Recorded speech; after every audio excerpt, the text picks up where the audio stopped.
Great opportunity for us to show what we got here offensively as well as defensively that's coming up, and a lot of guys are hungry with finally having their first opportunity.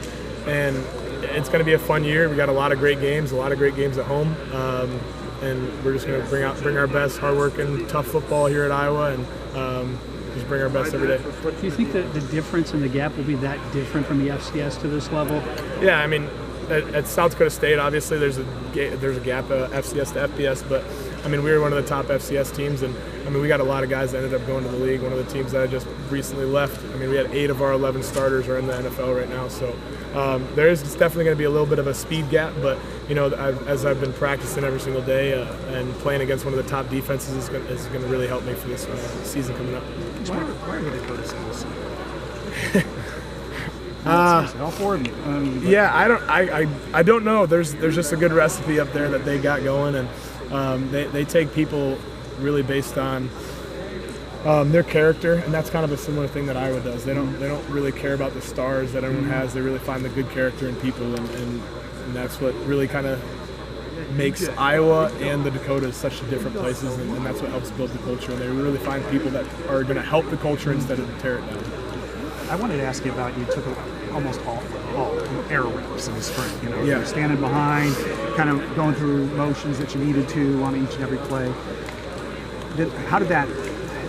How were you able to walk in and do that when you came back from camp and actually under center?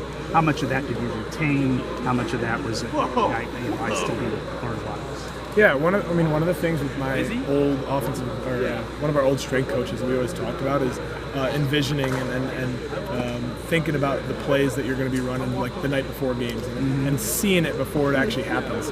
And it almost actually tricks your brain to thinking that you actually have already gotten that rep.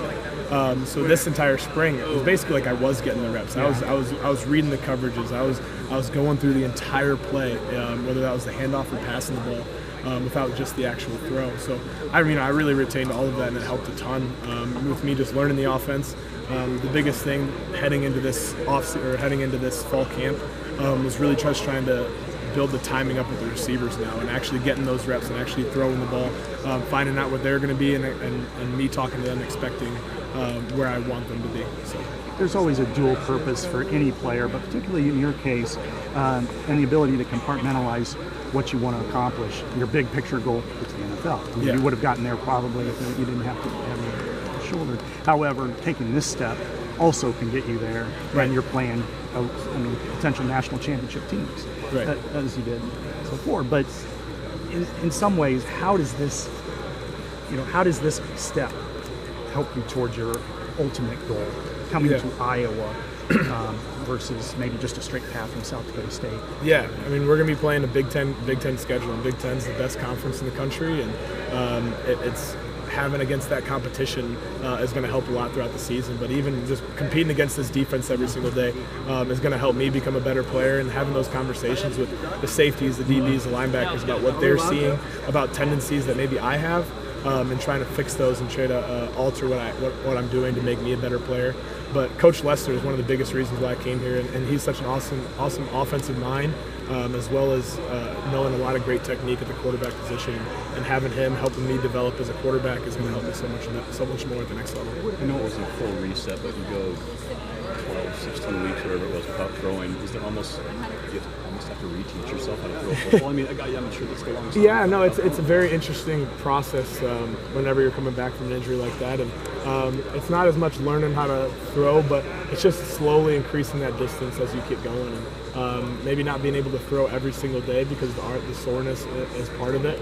But heading into this fall camp, I'm throwing every single day at fall camp. We're having over 100 throws a day, and the arm feels great. So it's been a long process, a monotonous process. But I mean, again, like this season's going to be, we got better day by day, and we're at a good point right now. He's been a mechanical engineering master at this point now. Helped you be a quarterback. It's ball and socket. It's all that. Yeah, right. Not as much as like on the field stuff, but a big thing was just learning and being able to learn an entire offense. And a lot of my teachers was always just focused on how to become a better learner, and not just learning the material, but actually how to learn the material, which I feel like helped make a great transition to here and help learning offenses that much faster.